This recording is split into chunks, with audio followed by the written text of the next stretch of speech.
welcome to the Tuesday edition of the Todd Veinotte Show. I'm Dan Alstrand. Glad you're able to spend a few moments with us today as we roll along and I continue to battle my way through this cold. My apologies. A bit of a different commute today out there this morning, wasn't it?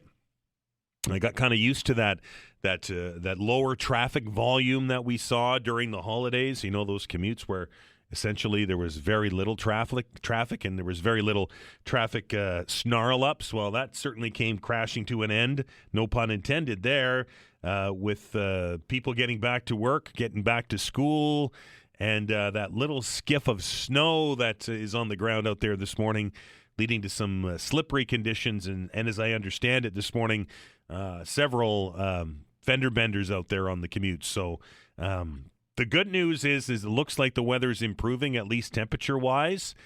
We were talking about this yesterday on the program with this cold snap that we've had and some of the lakes and ponds in the region having significant amounts of ice. I don't know if the ice is going to go away because of this increase, but it's certainly going to melt a bunch of it if we get up to that zero mark today.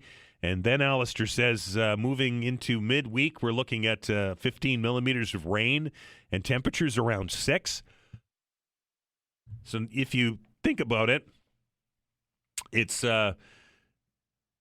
warm for January, but the record is still 12 degrees. Can you imagine that? 12 degrees in January. Anyway, looks like we're going to get an improvement in the weather as we roll forward here into the first month of the new year. Good discussions yesterday on the open hour about the U.S. action in Venezuela yesterday. I'm hoping that the discussion continues today, and we'll do that after the 11 o'clock hour, of course. We'll open up the telephone lines, and you can chat about whatever it is on your mind as we move forward. It's very interesting when something involving the United States happens, and this is purely my observation on things based on some of the comments I got yesterday and some of the emails I received throughout the day yesterday and into this morning with regards to our discussion about the U.S. involvement in Venezuela. It seems that whenever Donald Trump does something, it doesn't have to be militarily. Donald Trump does something, if you're not completely in absolute lockstep with the president and his decision-making process and some of the things that he does, then it's very easy to be labeled as a left-wing lunatic, right? There seems to be no middle ground when it comes to the decision-making process of the American president.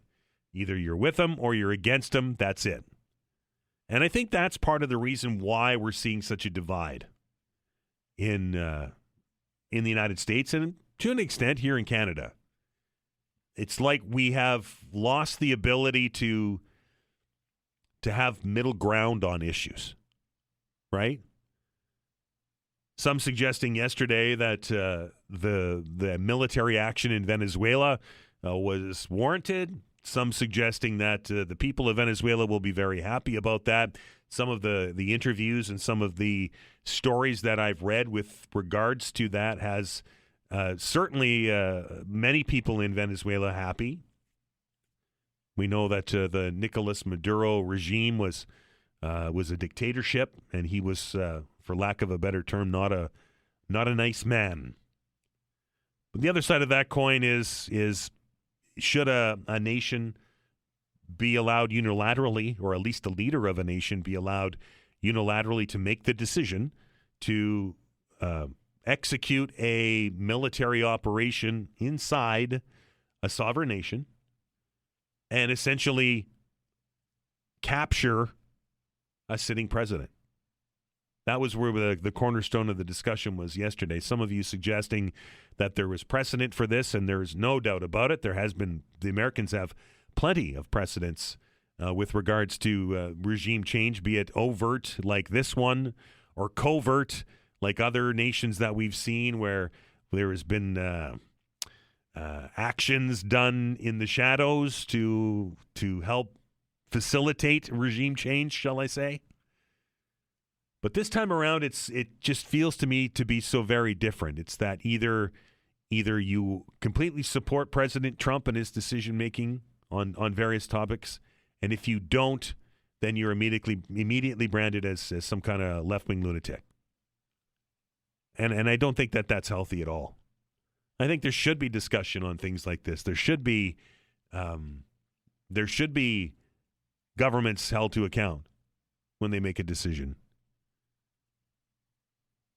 Debate yesterday at the United Nations suggesting that maybe there were some international laws that were violated here. Other nations are being very careful with the way that they comment on this operation in Venezuela, including our government.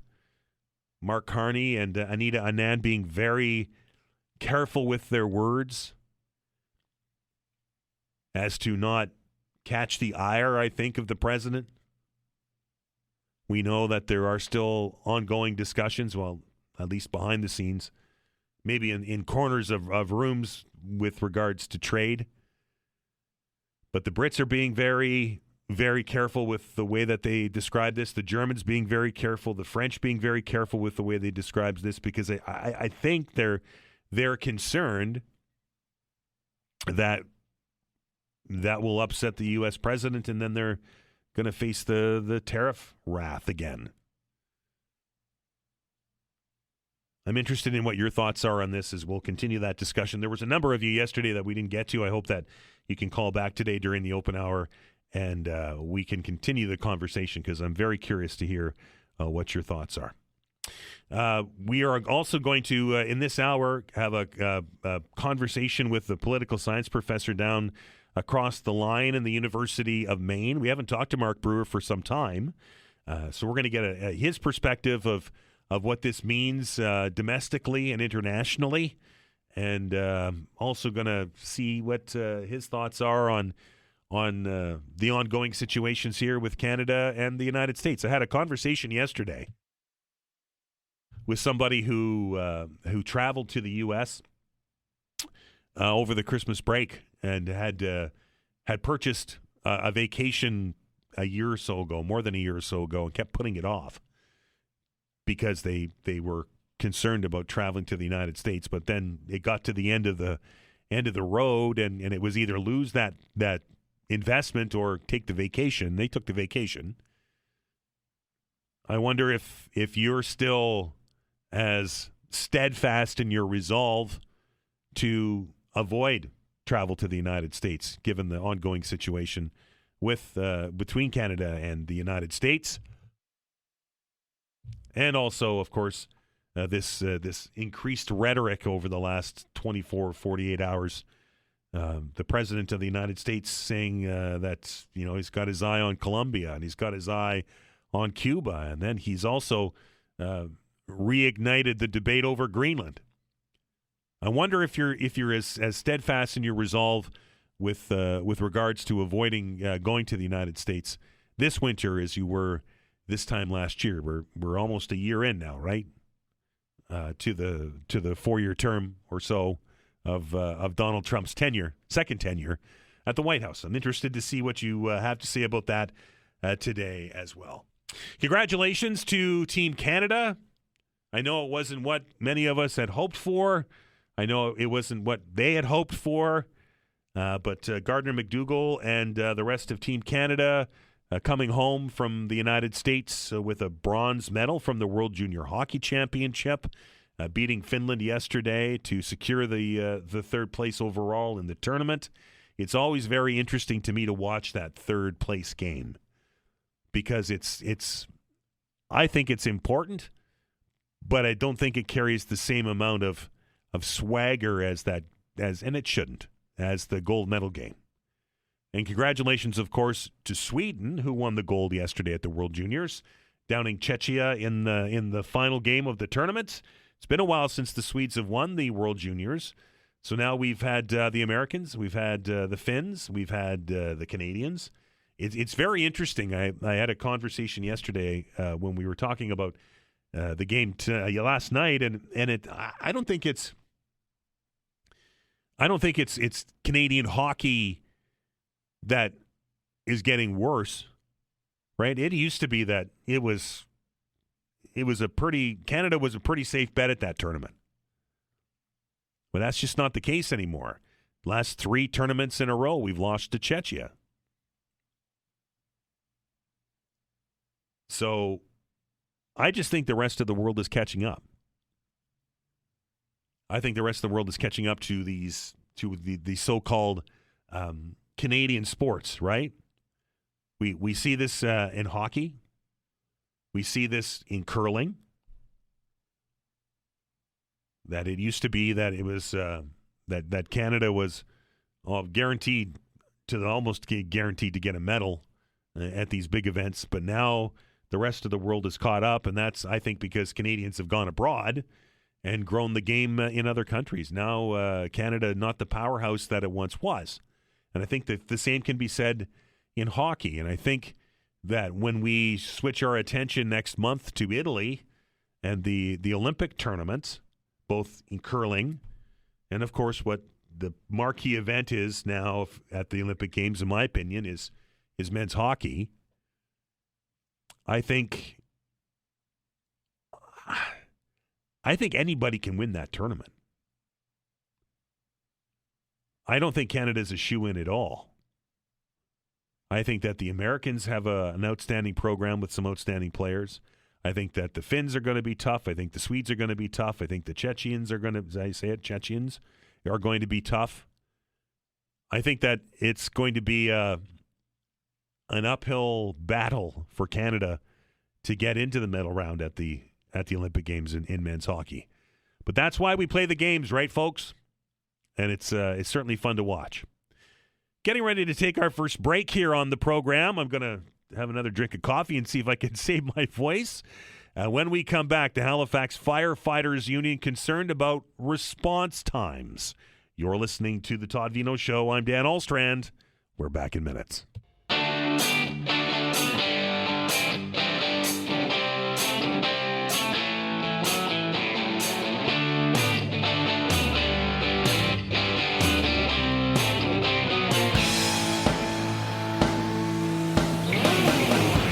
Welcome back. This is the Tuesday edition of the Todd Veinotte Show. I'm Dan Alstrand, and an article was on CBC earlier this week that caught my attention, and it reads, the union that represents Halifax's firefighters says slower response times are fast becoming a problem for the fire service. When a fire breaks out, seconds count, but the Halifax Professional Firefighters Association says too often crews are failing to meet basic standards for arriving at the scene of a fire. The union president says the blaze that destroyed an apartment building on Hanwell Drive in Middle Sackville back in September highlighted the department's issue with response times. I'm very, very happy to welcome to the program today the president of the Halifax Professional Firefighters Association. That's Brendan Marr. Happy New Year, Brendan. Happy New Year, Dan. Thanks for having me on. This is quite scary. Given the fact that, seconds count, right, when it comes to dealing with particularly structure fires. Seconds do count, and it's really important that we set a course to create the infrastructure that helps us avoid events like this in the future. Brendan, what's changed? Is it that we have less firefighters on duty? Is it equipment? Why are we seeing this drop in response times? Well, I may have said this to you before, but back in 1992, the 10 fire stations that comprised the cities of Halifax and Dartmouth had a daily minimum staffing of 99 people. Today, our 24/7 service extends from Sheet Harbor to Middle Musquodoboit to Upper Sackville to Eastern Passage and now out as far as Tantallon. And our daily minimum is 102 people. It's only 3 more people, and we've added several thousand square kilometers of coverage. So, a station, when I started in 1997, there were 2 trucks that ran out of my first station that I worked at in Spryfield. And now there's 1 truck. There were 2 trucks and either 6 or 7 people daily out there, and now there's 1 truck and 4 people daily. So we've spread our resources across the municipality without adding to them in a way that measures the service needs. And if you look at an area like Larry Utech, there's a new fire station being built on the just off Hammonds Plains Road. But that is the first new service delivery station built in well over a decade. Right. I mean, we built one in Williamswood that replaced 2 stations, but we have not kept up to the growth of the city. And we really need to plan to hire more firefighters, build fire stations, and make sure that we have good working apparatus available for them to use. I think that the apparatus issue is being looked at and addressed, but it seems to be a little slower rolling out for stations and firefighters. So is this a budgeting issue, or is this a structural issue? What is it? Well, I would say that, first the ask has to come from the fire chief. Right. I think we have an acting chief right now. An ask went in to add 2 firefighters to the Upper Sackville station that only had 2 instead of 4 on their truck. And an ask went in to hire to put another 2 on the aerial in Sackville. That would have given that aerial 4 instead of 2. So that would bring Sackville's complement up, but that's one community in a huge municipality. I think we need to look at, an assessment of our service delivery standard, which is below the industry standard, but targeting the areas that have the population density to trigger that standard and committing to addressing the service delivery. And it is a cost. But it's an investment. And how much does it cost when we lose 150 houses in an afternoon? How much, those people that lived at Hanwell Drive, because they didn't get an effective fire response and, various factors, there's an apartment building full of people looking for a place to build. If you compare that to a fire that happened on Anchor Drive just a couple of weeks after Hanwell, we had 14 firefighters on scene in 8 minutes. The fire started on a 4th-floor balcony. A ruptured propane tank was blowtorching flames into the attic space that was unsprinkled. And we had enough people there fast enough that we stopped that fire, held it, and of the 54 units in that building, 43 of those units were still occupied that night after we put out the fire. And that's the difference that investing in proper response coverage in an area gives the citizens, and it also provides a greater deal of safety to the firefighters that are responding, so that we're not taking risks without appropriate backup, so that there's enough people to do the essential tasks. And to me, we've gone far too long. I've been president of the union now for over 8 years, and this message has been consistent since I was vice president 11 years ago, that we need to catch up with what's going on in this city. And, we didn't hire a fall class this year, so we hired 20 last year. The plan is right now, to my understanding, only to hire 20 in 2026, and we're going to have that many retirements. And, with a new station coming online, which is great, we're seeing staff burned out. We're seeing, we need more firefighters, more fire stations, and we need to get them situated so that people are getting on scene on time. Brendan, if money wasn't an object, if you had a blank check, what are you looking at? How many more firefighters would you need to make those response times? Well, money is an object, but we're an investment. And, I don't have an exact number, but if we look at our communities, and the software exists to create ways to examine how often you would get 15 firefighters on scene in 11 minutes. I think we need to start looking at, on stations that are at the perimeter of the municipality where all of their backup are coming from one direction, adding second units to these stations, taking all of our aerials and making them 4-person aerials instead of 2, and just ensuring that we have enough people to get there on time so that, the fire is not advanced beyond what we're capable of fighting.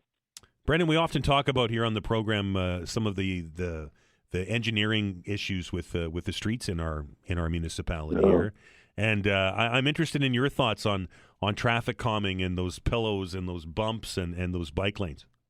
It is absolutely, as a responder right now, it is brutal trying to get around Halifax. We have one of the busiest trucks in the system down at University Avenue. Half of the time in the last couple of years, they've been prevented from exiting the station due to construction and vehicles backed up right in front of the station. I work at the Bayers Road station. When we try to go in toward the city, traveling east on Bayers Road, there's nowhere for cars to go to get out of our way. It's plugged all the time. Dutch Village Road, we back up Clayton Park. Dutch Village Road was a main thoroughfare for us. They've narrowed that after over a year of construction.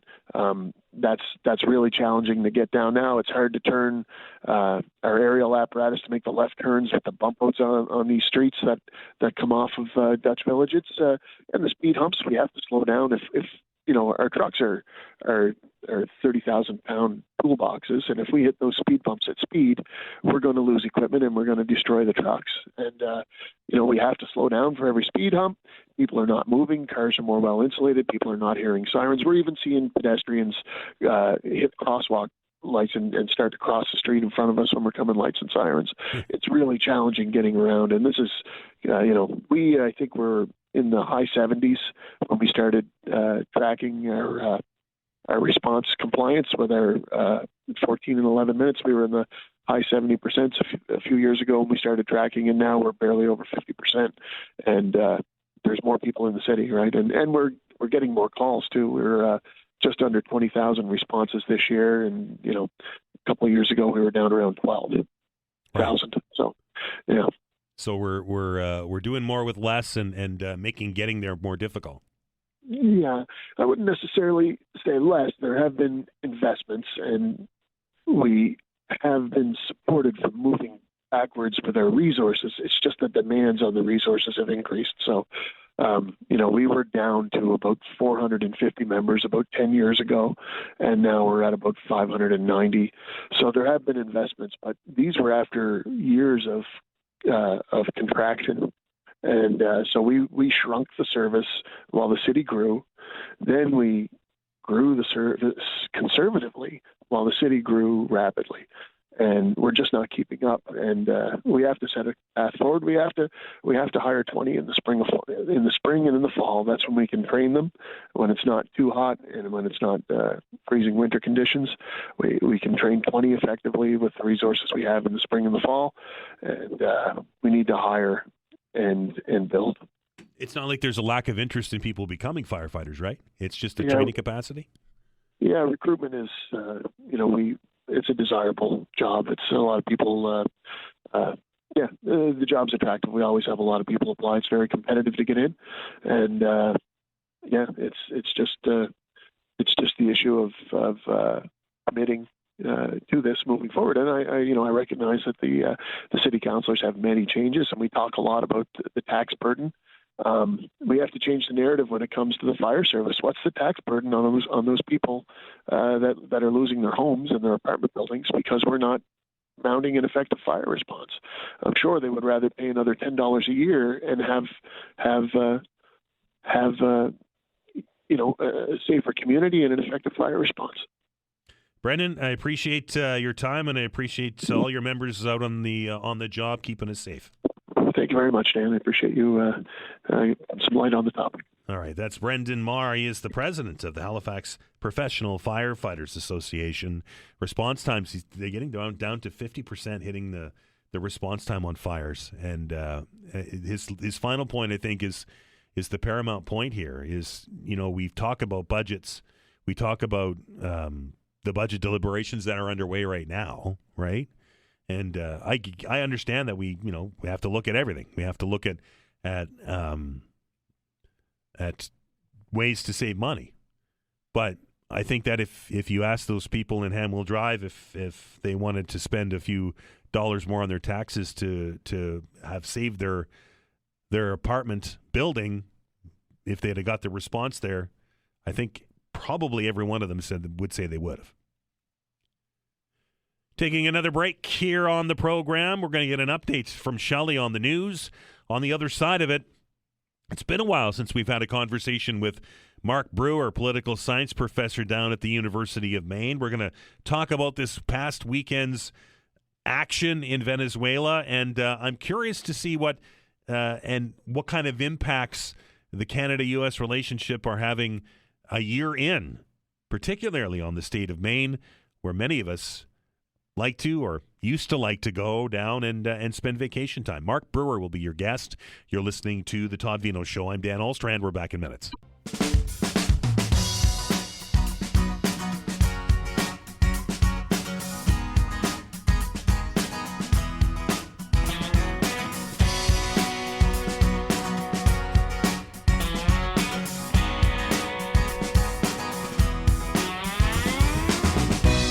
All right, welcome back to the Tuesday edition of the Todd Veinotte Show. Glad you're with us. Glad you're able to spend a few minutes with us today. Of course, lots of discussion around the water coolers and in the coffee shops here in Halifax, and I would imagine around the world in response to this past weekend's military operation, law enforcement operation, depending on how you look at it, in Venezuela that saw the president, Nicolas Maduro, and his wife apprehended and flown out of the country, or I guess taken to a ship and then flown out of the country to stand trial now in New York. And the world is kind of reacting to some of the fallout of that. And from time to time, we like to connect up with our next guest to give us a perspective from south of the border, and I'm very happy to welcome back to the show political scientist from the University of Maine. That's Mark Brewer. Happy New Year, Mark. Yeah, Happy New Year to you too. I guess that's the burning question. How does this sit politically with Donald Trump? I know based on the discussions we had here, those that support the president are all in favor of it. Those that don't support the president are against it. It just keeps going on and on, doesn't it? Well, yeah, I think that for the most part that's right. I mean, most of Trump's base is in support of pretty much anything that Trump does, including his actions regarding the Venezuelan president. Trump opponents don't really like much of anything he does, including this. I guess the one thing that might be a little bit different here is that there is a significant portion of Trump's base that has long interpreted America first and make America great again to be much more of an isolationist position rather than an interventionist one in foreign policy. And some of those folks aren't particularly thrilled with this. Marjorie Taylor Greene, who's, of course, now a former Trump supporter, right, gave voice to this perspective on Sunday. It's unclear how many other Trump followers would agree on that, but certainly there is a part of Trump's base of support that has been isolationist in the past. So it'll be interesting to see how they ultimately react to this. How about on the street, Mark? What are you hearing from Mainers? Well, certainly, it breaks in Maine much the way it's breaking in the rest of the country. The Trumps, the people who are MAGA types and are very supportive of Trump think that this was a great move. Maduro is a criminal, and Trump standing up for Americans and exerting Americans kind of prerogatives in the Western Hemisphere is great. The Never Trumpers and the anti-Trumpers think this is terrible, violation of international law, not a good move at all, and perhaps even as far as a constitutional crisis, which I don't know if I'd go quite that far, but there's definitely constitutional questions raised here for sure. And outside of Venezuela, the president wasn't shy on Air Force One on the weekend of calling out a couple of other countries like Colombia and Cuba, and Greenland's back in the discussion. Yeah, it's it seems like whenever Trump gets in front of a microphone, we get new possible options for American policy, both foreign and domestic. Colombia would seem to be where the most attention would lie at the moment, given that Trump and the Colombian president had been going at each other even before this. But certainly, if you're looking at kind of American alliances, NATO in particular, the return of a focus to Greenland has set off alarm bells there. Cuba, and even to a lesser extent, Mexico, I think, was mentioned at one point in Trump's rant. So I guess you never know with President Trump. The Monroe Doctrine has come up with regards to this action this weekend. What do you know about the Monroe Doctrine, Mark? Well, I mean, the Monroe Doctrine is a foreign policy edict put out by James Monroe in the 19th century. I believe he was the fifth or fourth, I want to say fifth president of the United States. which essentially said that the United States sphere or realm of influence was the Western Hemisphere, and that European powers should stay out of it. That was kind of American foreign policy, along with a pretty isolationist bent throughout much of the 19th century. It was allowed to, it wasn't ever a formal declaration, so it wasn't like it was allowed to expire, but, it did, get a lot less attention in the 20th century. In Trump's first term, he talked a lot about reasserting the principles outlined in the Monroe Doctrine, and talked a lot about a Trump corollary to that. And we didn't see much of it in his first term, but we're certainly seeing it here so far in his second term. Switching gears a little bit, Mark, we know that CUSMA, the North American Free Trade Agreement, is up for renegotiation. The negotiation between Canada and the United States with regard to trade has been bumpy, to say the least. What are your thoughts on CUSMA, and is the president going to tear this thing up, or is he going to renegotiate it? Again, just like with everything else with Trump, you really never know what he's going to do. I don't know that anybody knows what he's going to do except for him, and sometimes it seems like he's not even sure until he actually does it. So, based on some of the things he's saying and that he said, you could easily see him taking a bellicose stance and tearing the agreement up and walking away.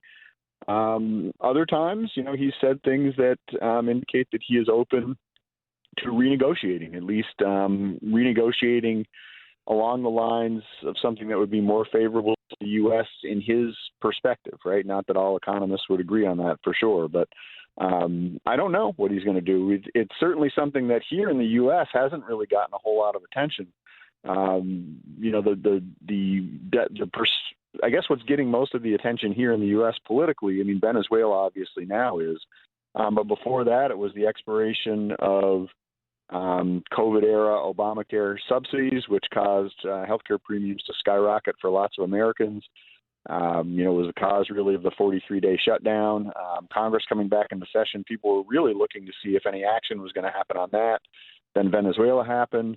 So the trade agreement with Canada, as important as it is, really isn't getting a whole lot of attention here. So it's hard to say what Trump is going to do. We lost Mark.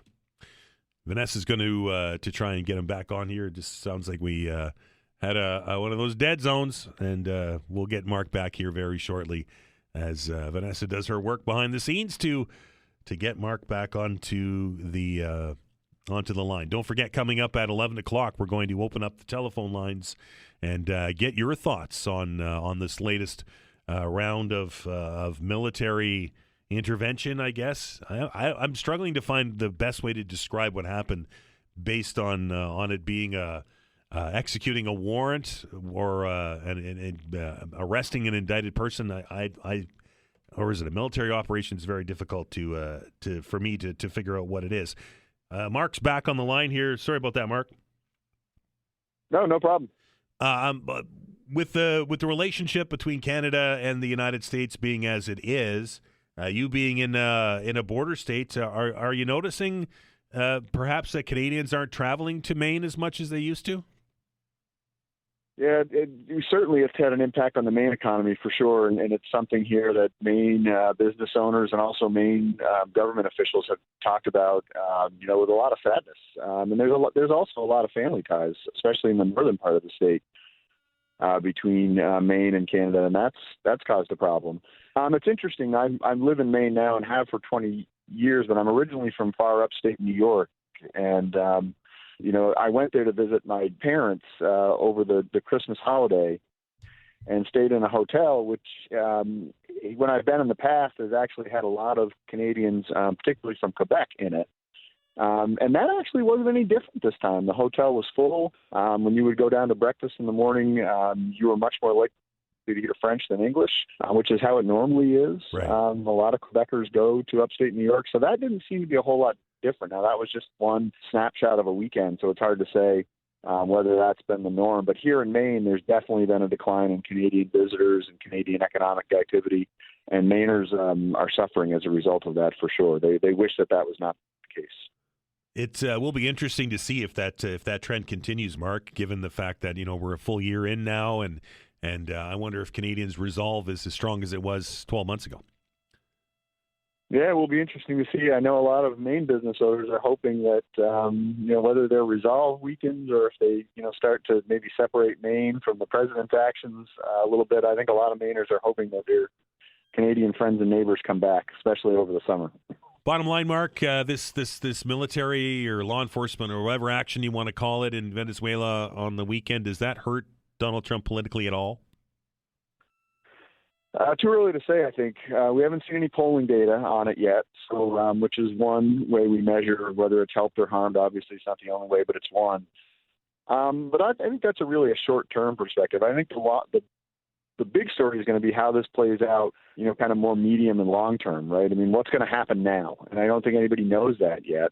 And quite honestly, I don't know that the Trump administration really put a whole lot of thought into that. They seem to think that American companies, especially oil companies, are going to go in there and take over and things are going to be great. And but nobody really knows if that's going to happen. And I think what plays out over the next weeks and months are really going to determine whether there's a political cost or a benefit to Trump for this. Mark, appreciate your time. All right, no problem. Happy to help. That is Mark Brewer. He's political scientist at the University of Maine, of course, in the state of Maine. Going to take another break here on the program. When we come back, we'll continue our look at maybe some of those resolutions, and if you've been watching the labels because you're maybe trying to eat smarter, you've noticed a big change in Canada that is now officially in effect. Have you seen the white and black labels, warning labels on the foodstuffs that you buy? We're going to dig into that when we come back. You're listening to the Todd Veinotte Show. I'm Dan Alstrand. We're back in minutes.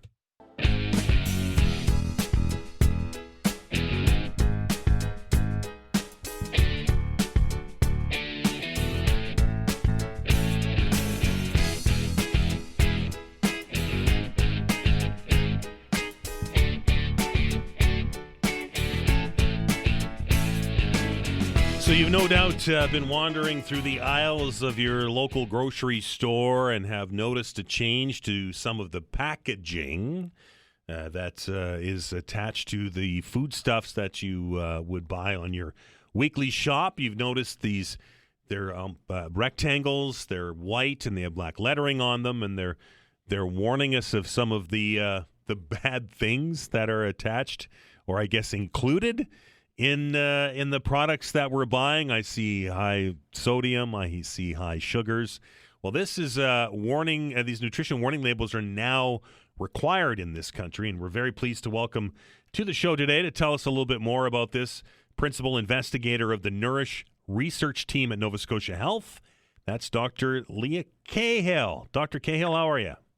I'm great, thanks. How are you? I am well. This is the latest attempt to warn us about some of the bad things that are in the foods that we buy every day. Yes, yeah, exactly. Health Canada is using the tagline, Eat Healthier at a Glance. So a really quick and easy way, acknowledging that Canadians are very busy, a quick and easy way to see if a food product might not be healthy for you. So what do these labels look like? What's involved in them? So they are black and white, as you said. There's a little kind of magnifying glass icon on it. They have to be a certain size, and I think they're required to be at the top of the package, often towards the right side of the package. And they will say if a product is high in saturated fat, sodium, or added sugar. And to determine whether they're high in these three nutrients, the product has to contain over 15% of the daily recommended value for these nutrients. So that's sort of the benchmark, right? Is that they have to have a certain amount before these labels are put on. Yes, exactly. And so if you want to know how much they have, or if they have any healthy nutrients, things you're looking to get more of, you still have to flip the product over and read the ingredient label and the nutrition facts table. But this is a really quick way for you to see at the front of the package really quickly if this is a product you should, take caution in consuming a lot of. And it's because regular consumption of foods high in sugar, sodium, and saturated fat are known to increase the risk of type 2 diabetes, heart disease, and stroke. How much of this stuff, like sugars and salts, should we be eating every day, Dr. Cahill? They've done it it varies slightly depending on a person's size and age and stage, and sometimes sex and pregnancy and breastfeeding. But they've kind of based it on the average Canadian, and they've taken 15%. No product should have more than 15% of the amounts every day. So you can look to the back and you can see the kind of amounts recommended.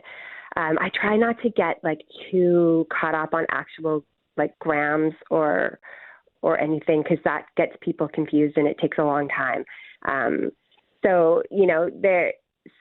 Some sodium is totally fine and healthy, and same with saturated fats and added sugars, but it's really easy to get those nutrients. They're very common in food products, so most people are looking to limit them, not to get more of them. Right, because it's not hard to get salt, right? Yeah, and it's really interesting, and one of the kind of trickle-down effects of this new campaign is that it's going to make people have more transparency and about what's being added to their food products. A lot of products that are marketed as really healthy, when you actually look at what's in them, the packaging might look beautiful and, calming and healthy, but they might have a lot of things added that don't necessarily need to be in there. And we are consuming, in most of our packaged products, we're consuming salts and a lot of added sugar, and we don't even really realize it. So this is one way to kind of help get people more thinking about this, talking about this, noticing this. We've seen these kind of warning labels before, obviously to a different scale on things like cigarettes, right? Yes, and it's fascinating. So looking at the campaign that was done to decrease smoking in Canada is a really interesting example of how it can be effective, but also how it had to evolve, right? Like the front of package labels on cigarettes, they started out small, they got larger, graphics were introduced, the message changed up to keep people engaged, to keep people interested in noticing it. There is research shows that people, once they've seen the same thing for a long time, they kind of stop noticing it, and it stops being in their mind and something that they're thinking and talking about. So I'm not part of Health Canada. I wasn't part of designing this campaign, but if Health Canada is following the research on package labeling, my guess is that over time, these package labels will evolve and change to keep Canadians noticing them and to keep Canadians engaged. It must work, right? It worked for smoking. Yeah. I mean, it was one of several initiatives, but smoking rates in Canada really went down. Yeah. And there have been lots of studies that have kind of tried out different types of labels in grocery store settings and, seen how consumers behave when they see these different labels. And it does show that they work. These are called high-in labels. There's different types of nutrition labeling. These ones are called high-in. So they're only acknowledging when products are high in unhealthy, kind of unwanted extra nutrients. And it shows that they do result in people kind of on a large scale over time purchasing healthier food items. There's, as well as the consumers purchasing, they also encourage stores to stock healthier food items and to kind of put them front center in the easier spots to see. It also encourages food companies to maybe potentially reformulate their products so that they're healthier and maybe don't have to contain one of these labels on their package. And they get people talking and thinking about it too. Even if they're grumbling and griping a little bit, it still gets people talking and thinking. Right. It's like, oh, look, there's a warning label as I have my third piece of licorice, right? Yeah, exactly. And, and with the smoking too, people joked about it. But at the end of the day, nobody wants to be like, let's go find something to eat that's terrible for me and my children and my family and makes us sick and feel bad, and same sort of thing happened with smoking, right? At the end of the day, people, it made them think about how much do they want to be doing this. And it'll be the same with nutrition, we think. It'll be interesting. I'm super curious just to kind of watch this evolve and see what happens. Anything to get the conversation started, right? Yeah, absolutely. Because it's hard. I mean, as I said before, everyone's busy. And it's hard. If you go buy yogurt, you go to the yogurt section at the grocery store, and there are so many yogurts you can buy, so many, and they're all packaged really nicely, and you don't have much time to start opening the fridge and reading the backs of all of them. So how do you quickly tell whether a yogurt is good for you or bad for you? And there's such a scale. There are yogurts that are such a good source, a source of protein, a source of calcium, probiotics, like a really good food item. And then there's ones that have less of that and have a lot of added sugar and are kind of like a dessert. So this type of label will label those in a quick way that you can tell, and you can grab one of the healthier ones. The plain yogurts that don't have anything added, they actually don't. They're exempt. They don't need to have a label at all, like this. So it's easy to make a quick choice. Dr. Cahill, appreciate your time.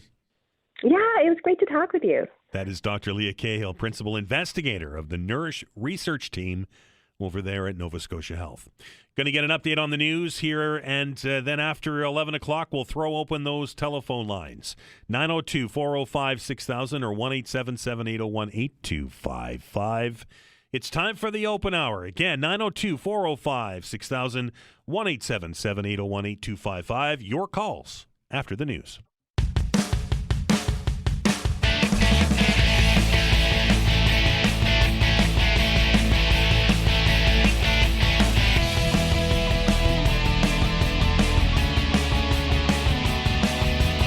Welcome back to the Tuesday edition of the Todd Veinotte Show. I'm Dan Alstrand. Hope you're having a fantastic day as we roll along through what is a rather gray day out there. It looks like there's some fog maybe. Things are warming up a little bit, at least in downtown Halifax. We're looking at a warm-up, which is I think is going to be well invited after that cold snap that we've endured. Looks like we're going to get some rain, which will wash away all of if there's any snow left. And clean things up. Isn't it kind of funny? And I don't know if it's because of the way that we've changed the way that we apply salt onto the roads, but looking out my window of my apartment on the weekend, and Parkland Drive was white with salt. And when cars drive by, it kicks up like a cloud of salt dust. Very interesting. And that, of course, isn't very good for your vehicle. So hopefully we'll get it washed off, and we'll get through the middle part of January with some warmer than usual temperatures as opposed to these colder than usual temperatures. I think we're all done with it, aren't we? Venezuela certainly has been a topic of discussion since the military intervention, for lack of a better term. Some will suggest this was a law enforcement operation. Others will suggest this was a military operation. Others may suggest it was a little bit of both. I'm struggling to determine what exactly it was. But what we do know happened was that it was a large-scale operation that took several months to plan. And to the credit of the American military, appears to have been carried out flawlessly. Listening to the aftermath of this event on the weekend, and the general, the chair of the Joint Chiefs of Staff, saying that there were no loss of American lives, that only one aircraft, I think he said, was damaged in this large scale operation. It's difficult to kind of get a grip on some of the photographs and the pictures that we're seeing out of Venezuela with regards to that, because I never know in my social media anymore what's real and what's not, right? So some of the legacy media sources are showing some pictures that I think are legit, but I've seen plenty of others that are around on social media that are anything but, and I think that's the new world that we live in. We had a vigorous discussion on this yesterday, and I'm hoping to continue it today. We had several people that were left on hold and didn't get a chance to give us their 2 cents worth on this, and I invite you to call now, 902-405-6000 or 1-877-801-8255. Your thoughts on this Venezuelan issue now that we've seen a new president sworn in yesterday, and which was the vice president under the Maduro administration, who I guess is pledged to do what the Americans tell her to do. But I'm curious to your thoughts on all of this. Some yesterday suggesting that this was a good thing. This was needed. That Nicolas Maduro was a dictator, and nobody's arguing that point. That he needed to essentially go, and that the Venezuelan people will be quite happy. Well, as I said off the top of the show today, some of the reporting, some of the stories that I've read from expats and Venezuelans living abroad that seem to be pretty happy that Nicolas Maduro is no longer in the equation in Venezuela. But others suggest there's more at play to this than just getting rid of a dictator or deposing a dictator. And I think the problem with this entire operation that I have is that this was essentially a unilateral decision made by one person. And that was Donald Trump. Right? He didn't tell Congress until it was happening or after it was over. He told the oil companies, which is interesting. He didn't have authorization from Congress. And I know we had a caller yesterday that called up and said that there was precedent that the Americans had done this before, and there's no doubt the Americans have done this before. And he mentioned Manuel Noriega in Panama, and that operation was called Operation Just Cause. But that had bipartisan support from Congress. This one didn't. And I think it sets, and I said this yesterday, I think it sets a bit of a dangerous precedent that a leader, a world leader like Donald Trump, or insert leader's name here, can be allowed to make a decision to essentially depose a sitting president of a country inside that sovereign nation on a whim. And now, what happens next? I know we say that a lot with President Donald Trump. Is it bluster? Or is he serious about Colombia, Cuba, bombing the cartels in Mexico, Greenland? 902-405-6000, 1-877-801-8255. Hello, Carlos. Hello, Dan. How are you doing? I am well. What's on your mind? Happy New Year. Happy New Year to you. My friend, yeah, so there are so many points that already been put forward. I just want to quickly add to your point of unilateral action. Yes, for sure. And when you compare to the U.S. invasion of Iraq 2003, U.S. President then George Bush, he was able to bring a coalition of countries. UK was there and all other ones in Europe, and not this time. And that is really, that's something to highlight. Not only violates international law, but also the whole idea of multilateral action, right? It's not just you. This is something that others, France, Germany, UK, etc., none of that happened.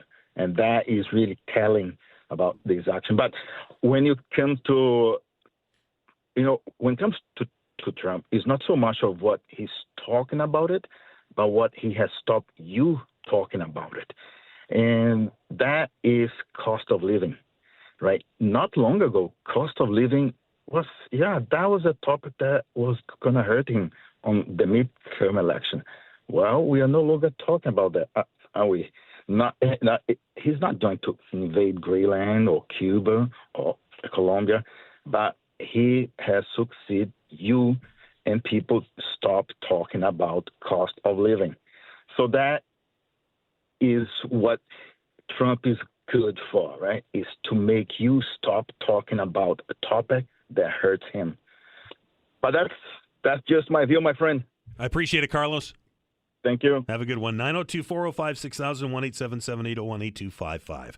I'm not so sure that I agree with Carlos. I up until this weekend, I might have agreed with you that this rhetoric that comes from President Trump on regular occasion, about affecting change.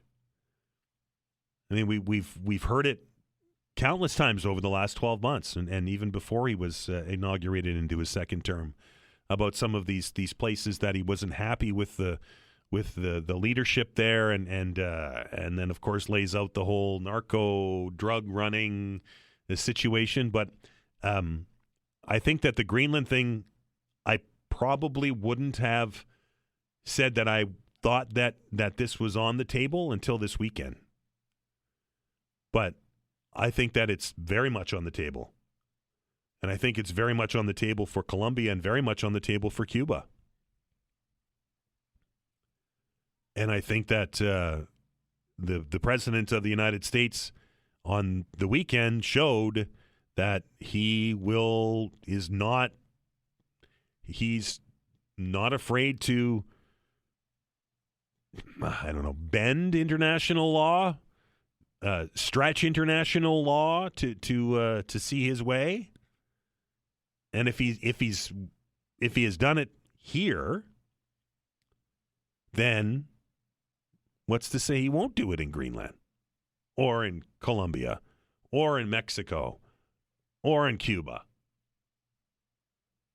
902-405-6000, 1-877-801-8255. Looks like we're having a technical glitch, but we're good to go, so we're going to take that commercial break. Open Hour continues on the other side.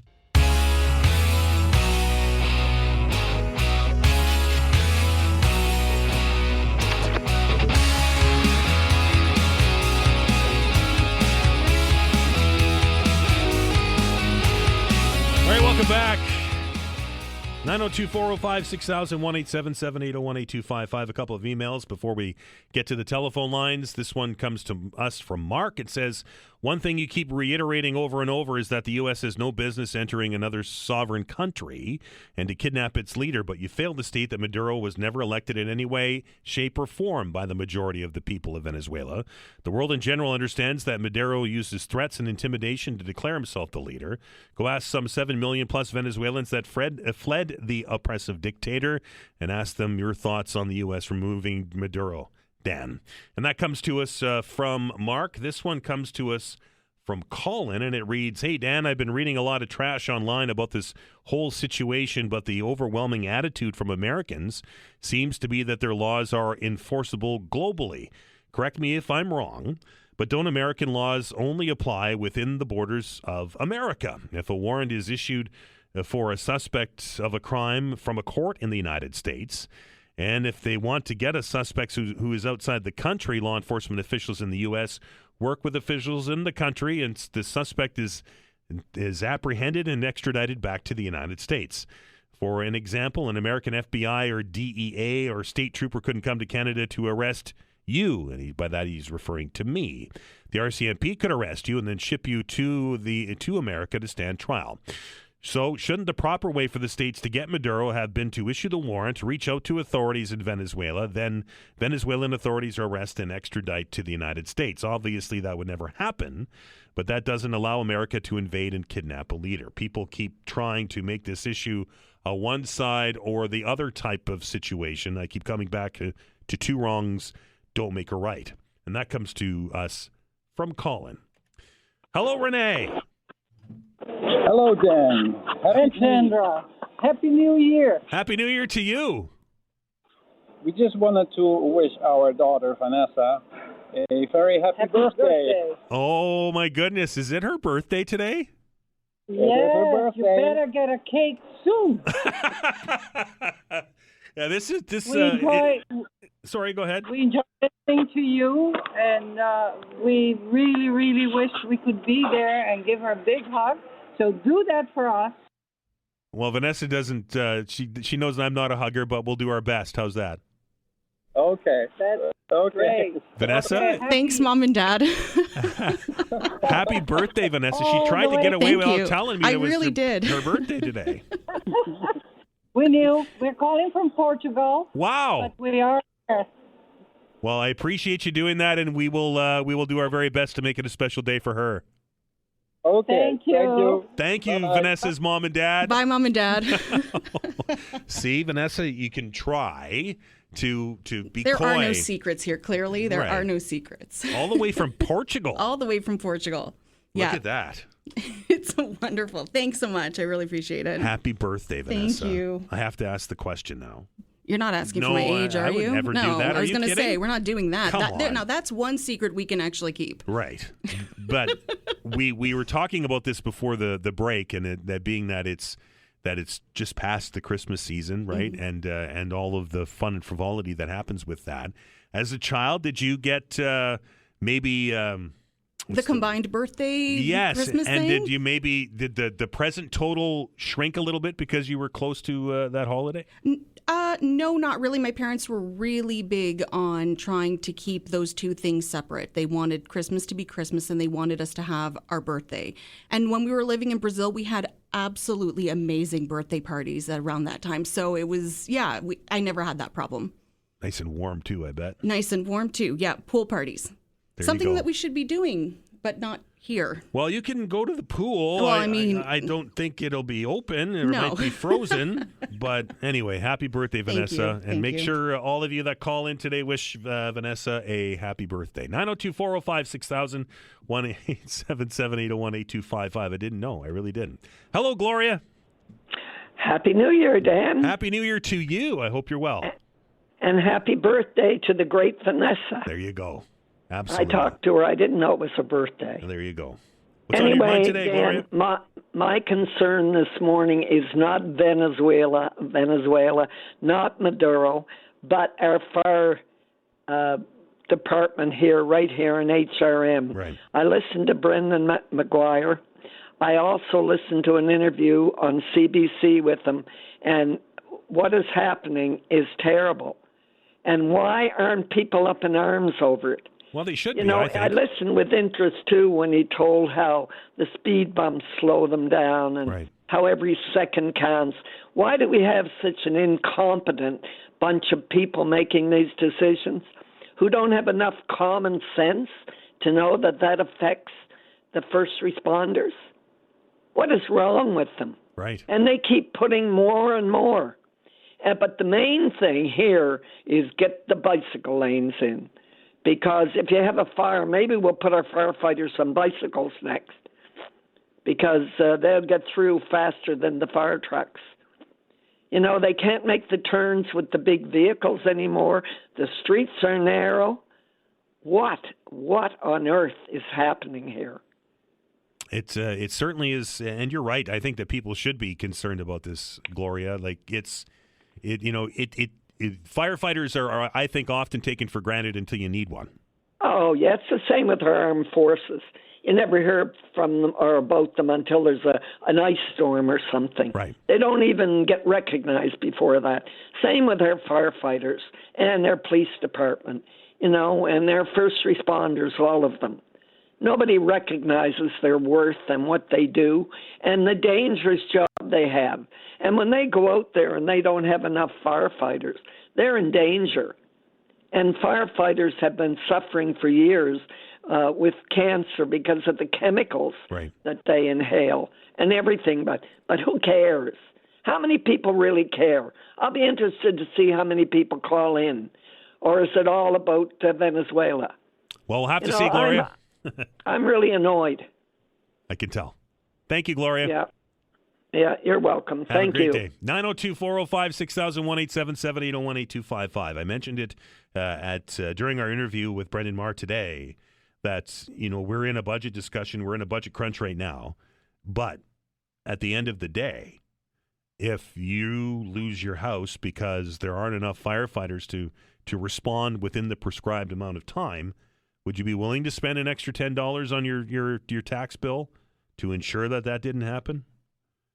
I think it's about allocation of funds in the proper places. And when it comes to first responders, particularly the fire department, I think that those are the golden gooses, other than the other golden gooses that we've been talking about, that should be at the top of counselors' lists. Because, as I said to Gloria, you never really think about a firefighter or a police officer or a paramedic until you need them. We're back after the news.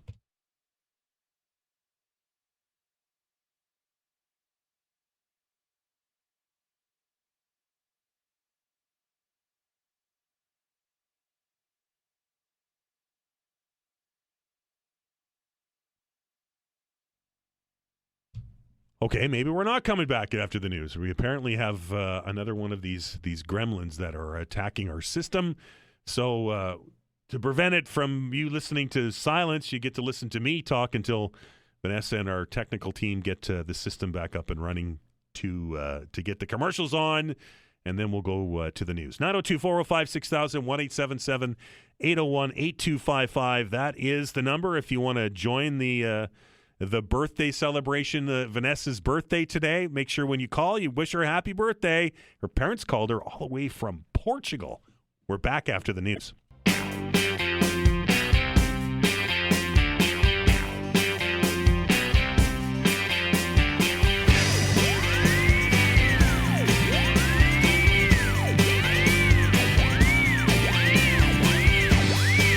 All right, welcome back. Hopefully we've got all the bugs worked out of the system now as we roll along on a Tuesday. It's always something, isn't it? 902-405-6000 or 1-877-801-8255. That is the number if you'd like to join the conversation. Again, 902-405-6000 or 1-877-801-8255. Let's go right to the phones and welcome Eric to the show. Eric, how are you? Well, I'm good, Dan. First of all, I hope you have a happy New Year's. Thank you. I'm glad Canada won the bronze medal. Yeah. It was, it was disappointing. They looked disappointed when they won because they always want to win gold, right? But at least we got the bronze. Yes. Yeah, and you know what? When you look at it, how competitive the world junior hockey is now, to lose one game in a tournament of that magnitude and that closeness and competitiveness, that's a pretty good accomplishment. It's a tough tournament, that's for sure. Yeah, no kidding. Anyways, first of all, I just want to talk about this situation down in South America. Sure. I agree with you that there's more behind it than just removing this guy from power. And if you look at the fact that you have Iran, China, over there sending and Russia sending their emissaries to Venezuela. I had a conversation with you, I think it was probably in September, and we both agreed that whoever controls the resources in the world control the economies. It's a big stick, that's for sure. And that's what I think this is really all about. The second thing is I look at, I'm not for regime changes, but it doesn't bother me at all that this guy was removed. Whether it's in accordance with international law, I don't know all the nuances to that. But in American law, I guess, if it's being portrayed as an extrapolation because of legal matters, they don't have to tell Congress. I heard that said by some people that know what they're talking about. So I look at that. I'm like I say, we shouldn't have been in Iraq. We shouldn't have been in Libya. We shouldn't have been in Afghanistan. And going way back, in my time, we shouldn't have been in Vietnam. We should mind our own business and protect ourselves. Now, if we had a United Nations that had any bite and that wasn't orientated towards globalism, we would be able to say to people like this Murdano guy, look, you can't continue to treat your people. You have unbelievable natural wealth, and your people are eating out of garbage cans. Either you clean it up, or we're going to do something about it. But we don't have that with the UN, and that would be the ideal situation. And then you look at, for instance, what went on in Rwanda. If we had had a United Nations that had any force, perhaps that tremendous genocide that happened there would have been expelled. Wouldn't happen. You know, it's the same thing right now with Nigeria because of the religious persecution of, it's Christian. Thousands of people there are being slaughtered, and the UN's not doing anything about it. Now, I don't believe a country has the right to make determinations about another country, but sometimes you got to do what you got to do to protect your own interest.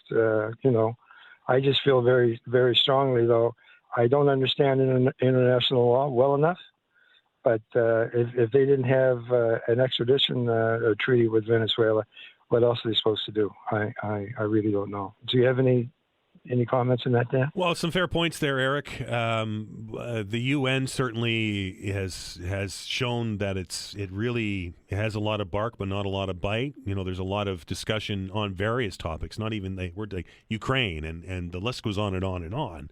Where we hear Antonio Guterres say something and condemn things, but at the end of the day, whatever. Let's move on. It would be. I don't know if it's the United Nations' job to be the policeman of the country or of the planet, but we certainly need something with some kind of teeth attached to it to rein in people like Nicolas Maduro and hey, I'll even say it with Donald Trump, right? For whatever reason. Yeah. No, I don't disagree with that. But I tell you one way I look at politicians, and a lot of people have me pegged as being a big Donald Trump fan in the past. It's not true. With any politician, I always look at what good policies they might have and what bad policies. And if they're up for criticism or up for arrest or whatever, it should be done. That's even with Donald Trump. I just find sometimes with Donald Trump there's some paranoia, and some of the things and some of the points you make at times are justified. I just say, look at the good and look at the bad and give people credit where they need credit. And if they're doing something that endangers the world, then you got to go after that too. So thank you very much for your time, Dan. Eric, I appreciate the call. 902-405-6000, 1-877-801-8255. There are countless instances where we've had indictments in international criminal courts. Benjamin Netanyahu has been indicted in a criminal court. Vladimir Putin has been indicted in the international criminal court, and yet it's a lot of bark, but no teeth. And we're in a place now in 2026 where there needs to be a body, an international body that has those teeth to hold all these players to account. If Donald Trump invades Greenland, mark my words, the NATO alliance is done. Absolutely done. Denmark's a NATO country, right? Greenland is an autonomous country under the umbrella of Denmark. Yeah, maybe there's some gray area there with regards to the alliance. But if Donald Trump makes a move on Greenland, NATO's done. Then what does that mean for the rest of Europe? For Latvia, for Estonia, for Finland, for Poland, for Ukraine. What does that mean? 902-405-6000, 1-877-801-8255. Emil, how are we doing? I'm good. What's on your mind? Well, I think perhaps, I hope I'm wrong, but I think Donald Trump is going to call for martial law. And when there's martial law, there's no election, so I think he's going to be game for the long play. Boy, that would be scary times if that happened. Well, even when he wasn't elected, he was fought and people died for it. Anyway, it was my thought. And going to the speed bumps, yeah. So many, I'd like to make a comment about the speed bumps. Sure. So many of them are within 100 meters of where there could be a three-way stop. Why spend $5,000 to put a speed bump when you could put three-way stops in a lot cheaper? What? Yeah, makes sense, right? It makes too much sense.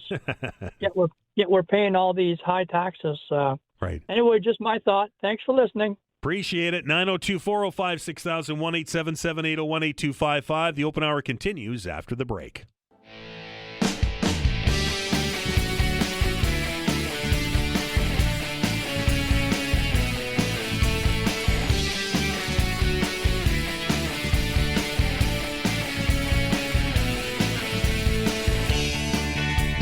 All right, carrying on the open hour, 902-405-6000 or 1-877-801-8255. A couple of more emails. This one from Phil, and it writes, Hi, Dan.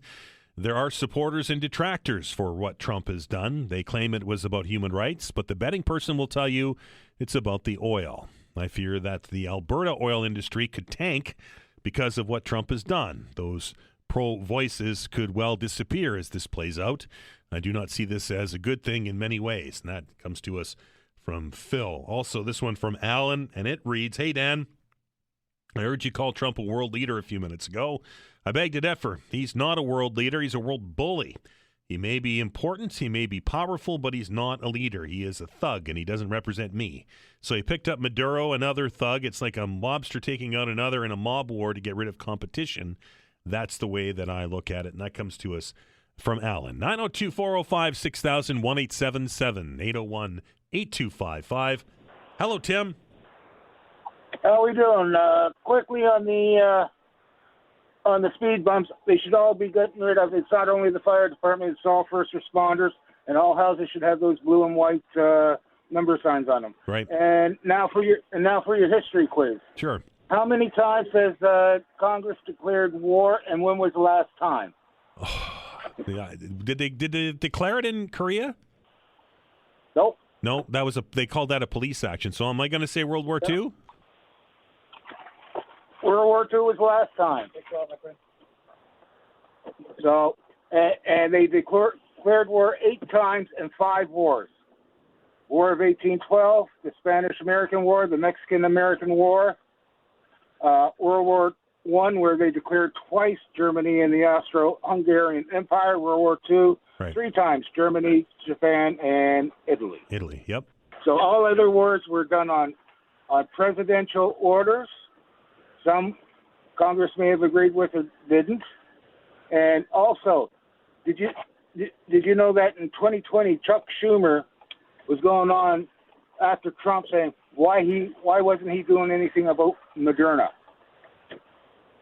Why was he letting the drugs coming into the country and all that? Right. Now that Trump has done something, he's changed his tune. Well, it's politics, so this right? It's all politics. Honest to God, if this was Biden or Obama or Clinton or Bush, nothing would be said. Because it's Trump, everyone's on it. So, like off the top of the show today, Tim, I said that those that are in lockstep with the president agree with this. Those that aren't aren't. Yeah, but I agree. The other presidents would, Afghanistan, no Congress. No Congress with Vietnam, no Congress, all of that. Anyways, as I said, any other president, nothing would have been said. In fact, they would have said, "Good job."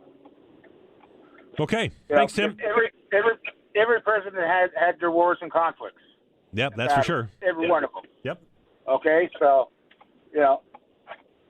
as I say, if Trump could cure cancer, and they would complain about it. Okay, thanks, Anyways, Tim. You have a good day. Appreciate the call. Have a good one. 902-405-6000, 1-877-801-8255. I have trouble with this latest conflict because, I guess it technically is an act of war, but it felt more like a Black Hood operation, right? They found a high value target and kicked in some doors and took that person away. Now there of course were casualties on the ground. I think there was 100 Venezuelans that died in this operation. But maybe it's just the clandestine style of this, and I just worry that because this has happened and there is now precedent, which many of you have told me about, that there's been precedent for this kind of regime change in the past. Now that there's precedent, does it make it easier for the president of the United States or the president of Russia or the president of China or the president of North Korea or just insert your president in here to just go in and snatch a leader if they feel like it? That's my big concern about this whole thing, is that what happens next? 902-405-6000, 1-877-801-8255. Hello, Ken. Hi, good day, sir. How are you? Fine, thank you. I just wondering about Christopher Freeland. Is she Canadian or Ukrainian? She's Canadian. She has Ukrainian ancestry. Oh, so that's all right for her to work for Canada in Parliament and to work for the Ukrainian government? Well, she did resign yesterday. But she still has the seat, does she not? Yeah, but she said she's going to step down from that seat. Oh, she is. Yeah. And it's funny that she's in there, and Mark Carney and her are friends, and they're sending all that money over to Ukraine left and right. And the people in Canada are starving. Do you think that's kind of funny? Well, I don't know how to respond to that. I mean, she has been named by the president of Ukraine as an unpaid advisor, by the way. Unpaid advisor. Yeah. You might think that, and I might think that, but he ain't not paying her. Canada's paying her. You know, it's so funny. Like people like that have this kind of power and connections. They can do this and do that. But if we tried it, we'd be criminals. Well, I don't know about criminals, but it would be difficult for you and I to get that job, wouldn't it? Yeah, not just a job, but to take money from Canada and give it to somebody else. That's like stealing from one bank and put it in the other bank. Well, I don't know if it's stealing. I mean, there's the world is giving money to Ukraine, right? Yeah, but we're paying for them guys over there. I don't mind helping people out. Don't get me wrong. I'm very in for helping people. But to help people to fight, you know, it's not right. It's not right to take the money from Canada and give it to other people to do it. But how else can we help them? Well, build our own army up and send our army over. So we should invade. At least we'd be helping them that way.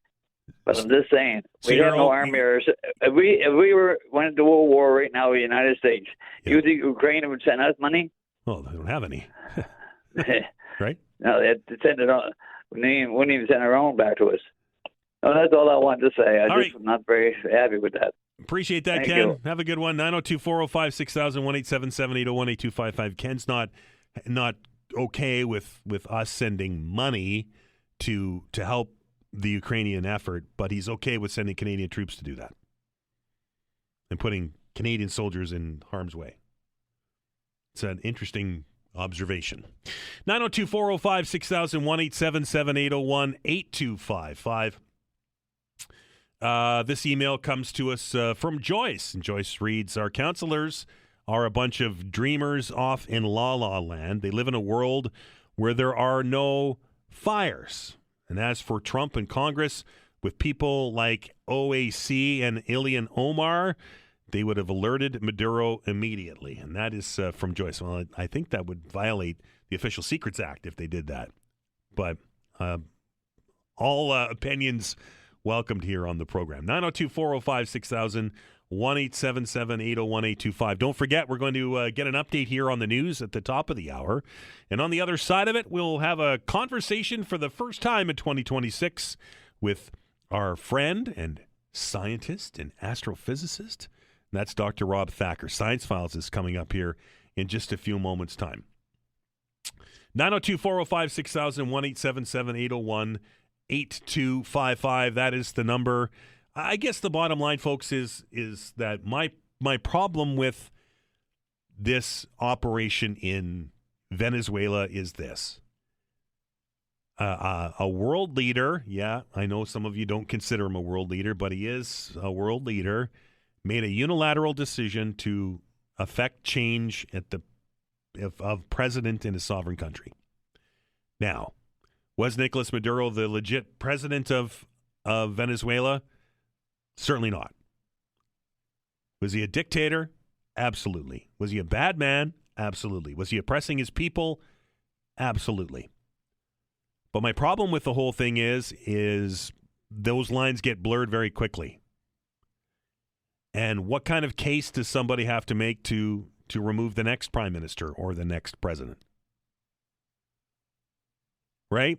If this was truly about human rights, then you'd think that the president of the United States would have been trumpeting the human rights win on this, and he's not. The President of the United States is trumpeting the fact that he has stopped the flow of illegal drugs into the United States. Yet, just a few months ago, pardoned a president of a country or a former president of a country that was convicted in the United States of importing drugs.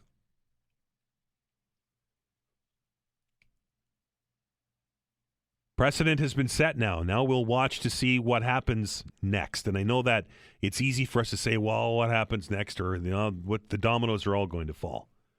And as I said earlier, I would have said, no, he's not going to invade Greenland. He's not Colombia and Cuba and raid Mexico. He's all talk. But after this past weekend, my opinion on that has changed. And I'm curious if yours has as well. We're going to do this again tomorrow. Don't forget, tomorrow is Wednesday. That means the open hour shifts to noon as we make room for Dr. John Gillis and house calls. Time for the news. Time to get an update on what's going on in the world. And when we come back, Science Files. If you have a science question for Dr. Rob Thacker, the lines are open, 902-405-6000, 1-877-801-8255. We're back with Dr. Thacker after this.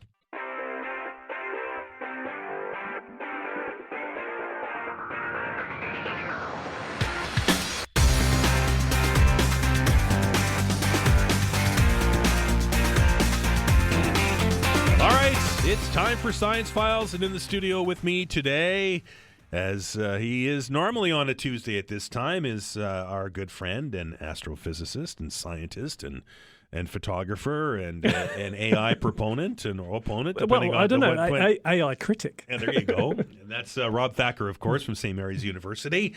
902-405-6000, 1-877-801-8255. I guess first and foremost, Dr. Rob, Happy New Year. And back to you, Dan. In 2026, obviously, we're into the new cycle, the new year. Mm-hmm. And what do you expect will be the big story moving forward through this next 12 months? So I'm quietly hopeful. Like I sort of mentioned it a few times, but it hasn't really sort of like popped up in the news too much yet. And that's the Rubin telescope. This is this big project down in Chile where they're surveying the night sky every 3 days and using that to build up essentially a movie of what's happening in the sky. And then we'll find events on basically sort of like a few day timescales or potentially less than that we haven't really seen before. It's called transient astronomy, the field of transient astronomy. And so I'm expecting that we're going to start finding stuff that we haven't seen before. At least that's the big hope. And it takes a little bit of time to take the data to have a time sequence that's long enough. But now we're sort of like getting into a few months of operation, a year of operation, and so on. I'm quietly hopeful that we may find some really interesting things. Like? Well, so more interstellar comets is the obvious one, right? And so Rubin will find more of those for sure. So we'll be able to start doing statistics on those. Then there are lots more issues with near-Earth asteroids and things like that. But there are the things that we really don't understand, like types of supernovae and things like that. It's going to find a lot more supernovae. And so even sort of like regular novae, white dwarfs left over and so on. So there's plenty of possibilities out there. Are we eventually going to get to a point, like it seems that, every year or every 5 years we have the newest and brightest telescope. It's the newest, brightest, shiny car in the lot. Oh, you're going to ask me, when does it end? When does our technology end at creating new telescopes? No, this is a very legitimate question, and I have actually had to answer this question in front of politicians, right? So the reality is science progresses like the peeling off the layers of an onion, right? So as you answer one question, inevitably that question opens up new ones, right? And so you just get progressively more and more into the details. Where that actually becomes a challenge is when those details get very difficult to communicate the value of them, right? And so if you're doing something where there's literally half a dozen people in the world who appreciate its value, that's kind of difficult to justify sometimes. Because these things are cheap. Although it can be justified. But so those kind of things you do have to be careful about. And that's one of the reasons why I think we've seen a big focus on extrasolar planets around other stars in the last few years, because that's not hard to justify. Everyone understands the value of that. 902-405-6000, 1-877-801-8255. Hello, Carl. Carl, are you there? Let's get Blake. You're gonna have to turn the pod on and bring it up. There you go. Are you there, Carl? I'm gonna put you on hold, Carl, while we sort out what's going on there. It looks like we're having another one of those gremlins. Isn't it great when the technology is just a wonderful thing when it works? Bright light, bright light, bright light. Anyway, you were talking to me a little bit earlier, Rob, about we talk about AI a lot here. We do. I mean, but that's good though, because we get to talk about the things it can do and the things it can't. I think that's really important. And this latest incarnation of the niceties that AI can do is that this thing can diagnose perhaps problems with us in our sleep. Yeah, so this is really, I'm going to sort of call this really statistics, right? But the AI allows you to do certain kinds of statistical analyses that we haven't been able to do before, right? Because it's basically, how can I explain this? It's capable of using its neural network architecture to analyze statistical behaviors, right? And so you can use that to then go and look at large data sets and essentially correlate one thing with another thing. And so there's a fairly important study that's been done and published recently about using AI models to understand basically on the basis of your sleep patterns and your sleep characteristics, such as your breathing rate and so on, as well as, in this case, they were measuring brain activity and so on. This was done at a Stanford Sleep Center. So they've been able to correlate that with people's long-term medical history, right? And so they're literally saying, are there things that we can correlate particular sleep behaviors with diseases down the road? And so they've been done that. They actually have sleep data from over 65,000 participants, which is a lot of people. It's a big data set. Yeah. So I mean, I don't know how many particular medical issues they were comparing to, because some people will say, well, if you look at enough things, you're going to find some things purely statistically, which is true, of course, right? But the main thing that's come out of this is, I mean, the one that stood out for me, having lost my dad to prostate cancer, was that they believe that based upon the data sets they have, they can predict prostate cancer to around about an 89% accuracy on the basis of the sleep information that they have. Now, this is not something you can simply get off a Fitbit. Let's be clear on that. But nonetheless, there's other things like Parkinson's is about the same, 89%, dementia about 85%, right? Heart disease, hypertensive, 84%. So there's a lot of stuff in there, right, potentially, that they've been able to find with this. Now, whether you can operationalize this, it's another thing altogether. Right. We were already concerned with our phones and our smart speakers listening to us all the time. Exactly. And then so none of this is simple, right? Because it then gets into questions about, well, should your medical insurance company know about this data? Right. Because there are some things they do about it. For example, insurance companies know women in general live longer than men, right? So that's why if you go out and you want to buy an annuity, gosh, annuities, the thing that everyone loves to talk about in the morning, right? Then you're going to pay, or you're going to get less money back as a woman than you are as a man.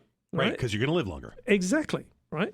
And so that's one of the things that anyone who's in the insurance industry would make a clear argument for. Like, if you have known potential medical issues in the future, then we should know about that. And to a certain extent, you can kind of understand why they say that. And we've seen, the digital dashboard in a car send data to insurance companies that shows your driving habits. Yep. Right? Yep. So and then the privacy issue starts to roll into this, and what's public knowledge and what isn't. Yeah, and so there are some ways you can see it working in your benefit. For example, if you're a defensive and careful driver, then your insurance rates are going to go down. Right, so I mean, that's assuming the insurance company is doing what it should be doing, right? Careful now. Yeah, well, so there's a reality there. Like most people will know, with home insurance, you switch, you get a really good rate, and then that rate goes up fairly quickly. Right, and so that's the nature of working in a market. People will try and get your business, and then they will try and charge you what they can, right, before you move on to the next person. So that's a reality. But I thought this was interesting, and so I really would though like to see the statistics in detail to understand this, but an interesting use of AI. It's interesting that almost on a weekly basis now, Rob, that we're seeing new uses for this technology, right? This is the trends are emerging quicker than we can even report on them. Yeah, to a large extent, that's true. I mean, when you've got a tool that can do so many things, I mean, there's always questions about how accurately is he doing it, and that really matters, right? Let's be absolutely clear on that. That's actually one of the factors at university which is causing an issue, right? Because you'll get students who take a homework and try and cheat. And then when they do that, very often the AI system will not actually answer the question, right? And so depending upon whether the student is actually properly gone through things, I'm sorry, this does happen. We all acknowledge this happens, right? They'll suddenly realize, oh, it didn't actually answer the question, right? But then if they don't check it and they just hand it in, it's like, oh, well, sorry, marks off for that, right? So you have to be really, really careful with these things and check. Now, when you're doing, people might say, well, how can you use it for scientific work? And the answer is you have to check, right? So, for example, I can actually talk about this now. So my partner and I are doing a research project with the Canadian Nuclear Safety Commission. Mm-hmm. And so one of the things that they want to know about is what are the risks of multiple different things in the environment that come from the nuclear industry interacting, right, and creating what we call multiple stresses, right? And so as an example of something that we know about, so algal blooms are created through a combination of having water, runoff fertilizer, and sunlight. So you need three things. So It's multiple stresses working together. And so we're trying to do a study on that, or really an exploration of what the literature has on that. But as you can probably imagine, that's hundreds and hundreds and hundreds of papers, right? And while you could spend $1 million getting a very large group of scientists to do this, what we're trying to do right now is to go through the literature, doing searches that are human-based, human in the loop, but then when we try and compile the data, we're compiling the data using AI, right? So that's a really interesting, what we call that the human in the loop type way of doing things. And so we actually have to check. We have to make sure all of those references are correct, right? And so it still takes quite a bit of time, but even so, some of it is pulled in and collated faster than I can do as a human. Because that's always been the knock against AI is that, yeah, it'll do things, but you're going to end up spending the same amount of time checking it than it would be to do the work yourself. Yep, absolutely. So we're using a particular AI system called Retrieval Augmented Generation, which literally takes your data, and then when it's trying to explain something, it's forced to refer back to that data set. It can still go wrong, but it goes wrong much, much, much less than a regular system would, relying upon everything that's been trained upon. So that is, it's been really effective. But I do, funnily enough, I mean, we were having a debate in the department at SMU about this, right? It's still the case that if you're an expert in your area, you can use keyword searching to find information better than an AI system can, right? Because you have that expertise that even though it looks like the AI system has, it doesn't really actually have it. It's basically using correlations that it's basically learnt to a large extent and relying upon those. Whereas if you have the expertise, you can build new understanding, which unfortunately an AI system, at least as they are right now, can't do. 902-405-6000, 1-877-801-8255. We're going to take a break, then back to the phones. This is Science Files. He's Dr. Rob Thacker, and we're back in a few minutes. Okay, we're going to try this again. This is Science Files, 902-405-6000, 1-877-801-8255. Let's go to the phones, and hopefully Carl is there. Carl, are you there? Good morning, gentlemen. Hey, there you are. Welcome to the show. Your question for Dr. Rob, please. I'm surprised Dr. Rob is in Nova Scotia. I thought maybe he'd be at the High Tech Expo in Vegas or something, talking to us from there. It's technology. I'm interested, but it's not 100% my thing. Let's put it that way. Sure, they got a lot of interesting stuff going on there, though. It's pretty amazing. There was just something I noticed online. I grew up with a lot of world champion drag racing guys and stuff, and the world record is to go from 0 to 350 miles an hour in 3.25 seconds or whatever it is like the record to beat. But in China, they're working on new technology for their high-speed trains and stuff. And the unit that the cars would sit on broke a new world record. This thing goes from 0 to 435 miles an hour in 2 seconds flat, which is like 700 kilometers an hour. That's an adrenaline rush. I know. Well, it's a new world record. And anyway, how's this going to work? Well, I imagine with all the weight of the cars and everything, it would slow it down, but I don't know. I mean, there's no way that you're going to have humans on that on a regular basis, right? I mean, there are examples of people surviving really huge accelerations and most often really huge decelerations, right? Anytime anyone comes to a sudden stop, then you're looking at several tens of Gs very often, right? And even accelerating, I think there's a rocket sled, and someone pulled like 30 Gs or 40 Gs on that. Wow. Yeah. Yeah, according to what I saw, it pulls 10 Gs to go from... but even 10 Gs, I mean, that's at the same level as fighter pilots, and they only can survive that for very short periods wearing a compression suit. That's correct, yeah. But once you reach that speed, then, it's like, I don't know how that's going to work. But anyway, I thought that was interesting. Yeah, I mean, I mean, it's cool, but I don't honestly see a huge value in any kind of passenger system doing massive acceleration. I mean, it's like, yes, it would be an experience for sure, but at the end of the day, it's getting up to the top speed because you've got a long way to travel most of the time, right? That's the main thing, in my opinion. I'd be scared to get on it myself. No doubt. Thanks, Carl. Appreciate your time, guys. You have a great day. Take care. 902-405-6000, 1-877-801-8255. To get this straight in my brain, Dr. Rob, if it went from 0 to 700 kilometers an hour in 3 seconds, I understand the G-force, but when you hit the top speed and there's no longer acceleration, the G's fall off, do they not? Oh, that's right. Once you've gone through the acceleration and you're literally at constant velocity, then you no longer feel the force, right? So that's Newton's. So that's a combination of Newton's first law and Newton's second law, right? So the force equals mass times acceleration is Newton's second law, right? And the first law is once you get up to a constant velocity, that's effectively equivalent to being stationary, right? In terms of how things look. That's how we fly. That's how we. Yeah. But it's like anyone who's sort of like on an aircraft that isn't moving around a lot and sort of like throws a ball up and down, happily moves along with you, no problem. Right. So the issue would be getting to and getting from, and then if you had to stop in the middle.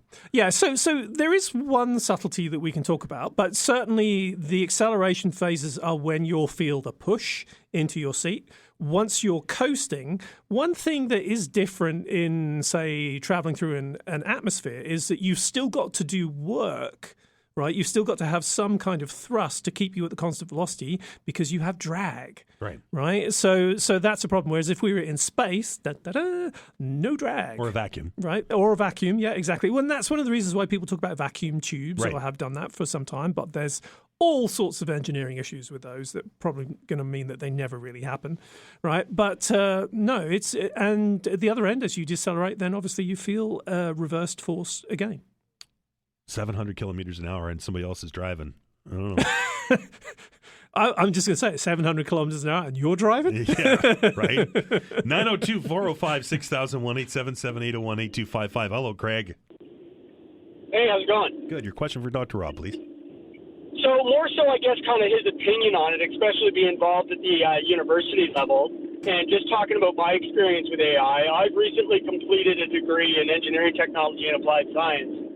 And, I mean, with emerging AI use, I know for courses and stuff like that, you obviously want to avoid plagiarism. So I never, ever used it to actually create my content. Mm-hmm. What I found it really useful for in going through my studies was even looking for references.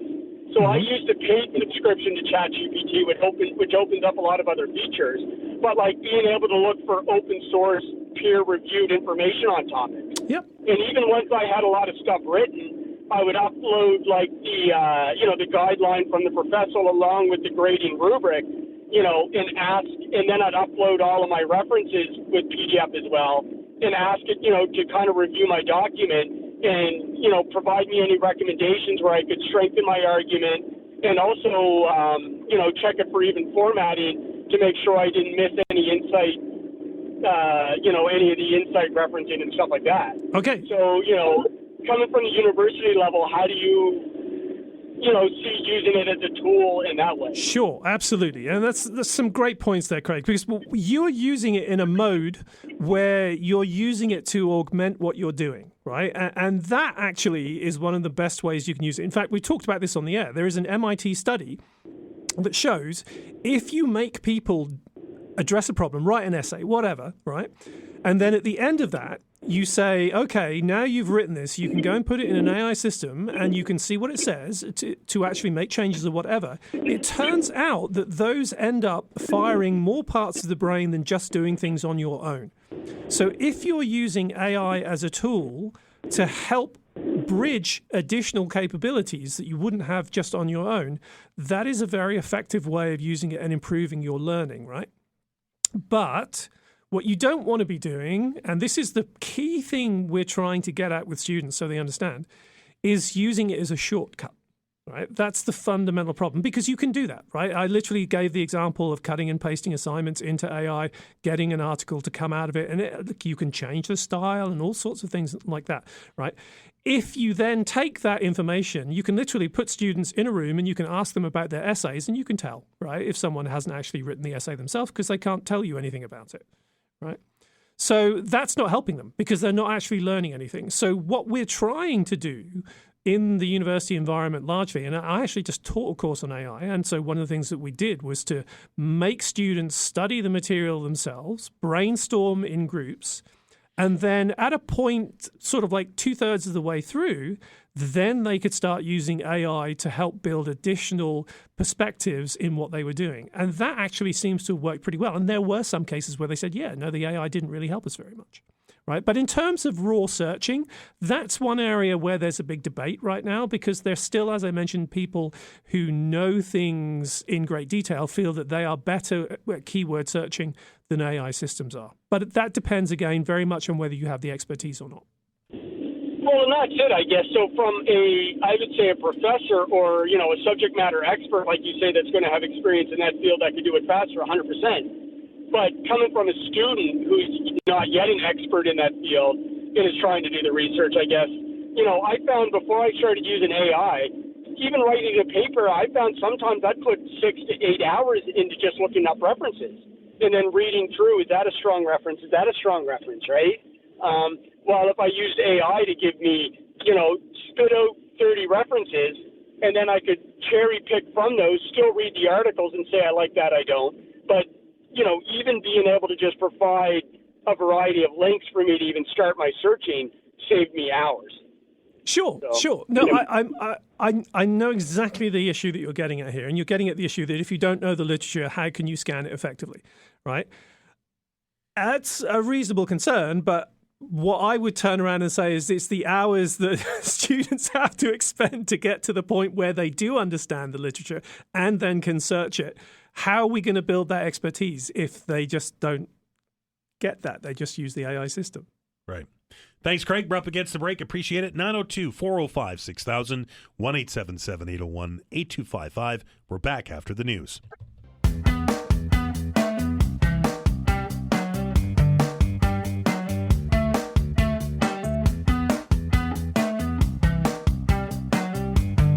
All right, welcome back as we roll along here on a Tuesday. He is Dr. Rob Thacker, here to answer your science questions. And during the break, we didn't use AI. I will promise you that. We had a genuine human conversation. So can I say something that really tickles me when I say it, but I think it's kind of interesting because I love seeing how people react to it. So when I say artificial intelligence, everyone's sort of like, oh, yeah, maybe critical. Yeah, we understand. So then I say, well, people think we should have more artificial intelligence. And people go, yeah. So I say, what about artificial wisdom? Right. And that gets a really negative reaction, right? Yeah. And the difference between intelligence and wisdom. Right? It's really interesting, right? It's whenever I say that, we need artificial wisdom, people are like, oh, that doesn't sound good, right? So it's kind of funny how things have evolved because artificial intelligence is used so much, right, in our conversations on a day-to-day basis. 902-405-6000, 1-877-801-8255. Let's go back to the phones and welcome Steve to the show. Steve, how are you? Good. How you doing? Good. Your question for Dr. Rob, please. I got a couple questions. I wish I had them on access all the time. So I heard on YouTube, I know you don't always believe everything you hear there, but okay. They said quantum computers, in order to reach the decisions they make, they reach into other dimensions. Okay, I can give you a rough discussion of what they mean by that. All right. And also, they looked, James Webb Telescope looked at the edge of the universe, and apparently it came to the decision that there's another universe on the other side of that, the way the light is refracting. And I'm done. Okay. Let me start with the quantum computers bit first. So what they're saying is with a quantum computer, it's not like a traditional computer where you have zeros and ones, binary and whatever. Quantum computers involve those zeros or ones being in sort of like weird, what we call combinations of zeros and ones, and all of that eventually gets figured out at the end of the computation, and then you'll get the answer hopefully to what you're trying to solve. And it could be sort of like factoring numbers or something like that. There aren't actually that many quantum algorithms, which is kind of incredible, but anyway. And so the argument is that you've got quantum mechanics that's happening there. And the issue is quantum mechanics can be interpreted in different ways. And so what's happening is all of the different possible combinations of zeros and ones you can possibly have within the computer, all of those are being explored in the quantum realm, right? And now there is an interpretation called the many worlds interpretation of quantum mechanics, in which what's actually happening is that reality is consistently following all of these different trajectories, different parallel universes going through all the different possible combinations, and then at the end, in one way, sort of like recollapsing at the end into this particular outcome that you have, or choosing the outcome that you have at the end is probably a better way to put it. And so that's the argument people will make about sort of going into additional dimensions and so on. They're talking about going into parallel universes to do the computation. There's David Deutsch at Oxford was a big proponent of this for many, many years. And as for JWST seeing the edge of the universe, that is not something I've heard. And realistically, JWST can't actually see the edge of the universe because it's limited in terms of what we call the redshift that it can see. There are things that are really, really, really, really far away, and the further they get, the more they go into radio waves and so on. So I'm a little bit unsure as to what that is referring to. I don't know if you can give me any more details. He's not there anymore. Okay. Would it be out of the realm of possibility that there would be a universe butting up against ours? It's. Where is there? Like, would it be a defined border? So why I'm sort of gnashing my teeth is because it depends upon how you define another universe, right? And so there are cosmological models where you can have two particular universes that, for most of the time, are completely separate, and then there are sudden interactions between them that happen, energy is released and so on. There's actually been a fair number of studies on this, but those universes, you can't actually see the other universe in any way, right? Until it has some kind of interaction and releases energy. So I'd actually have to see what they're talking about. Now, it could be that they're talking about looking at black holes or something like that. That may be what it's down to, but yeah, I'm not really sure. I mean, it could also be that someone's literally saying it's seeing the edge of the universe in a very sort of like euphemistic sense, that they're talking about something very, very far away. Do we even know where it is? Like where the edge of the universe is? Well, we don't. That's the incredible thing, right? And the answer is, depending upon the geometry of the universe, we may never be able to know, right? So, for example, if the universe is actually infinite in extent, we can never know that. Which is kind of bonkers, but it's true, right? Because you'll never be able to see the edge, so you'll never know whether it's infinite, right? 902-405-6000. Dan's brain just dropped out. Wow, that's heavy stuff. Is there an end to the universe, dude? Yeah. 902-405-6000, 1-877-801-8255. We're going to take a break. I'm going to reset the old computer here, and we'll carry on with our last bit of Science Files. Again, 902-405-6000. 1-877-801-8255. We're back after the break. So from one heavy topic to another, you know that Dr. Rob and I here on Science Files and me and Todd and those that sit in this chair from 10 until 1 every day, we beam out this program out into up onto Chain Lake Drive, and then it hits the transmitter, and then it gets scattered about the geography of Nova Scotia, and you're able to pick it up on your radios. But it just doesn't end there. Mm-hmm. It actually carries on, and this leads to the next question that we get from Richard, and it says, I keep seeing some different answers to this question and hope Dr. Rob can shed some light on it. How can we effectively transmit a message to the universe, not a text signature, but an actual readable message? A recent lecture said Arecibo sending a focused message effectively gets you about 400 light years, but our general broadcasts, which we are a part of, is about 4 light years. Is that true? So this is actually a tricky question, right? Because it's not just about the signal, it's about how you're detecting the signal as well. And I think that's really important to take into account. So let me give you a reasonable place to start. So we are currently building the biggest radio telescope that's ever been built, the Square Kilometre Array. That's going to be in Africa and Australia. And so, 2 continents. I was going to say, it's awful big if it's in 2 continents. Yeah, it is. That's why, right? So, although technically they're 2 different wavelengths, but the outriggers in Australia will be in New Zealand. Let's put it that way. So, you can then use that radio telescope to detect TV signals up to about 4 light years away, right? And so that's like the best radio telescope that we could ever build, right?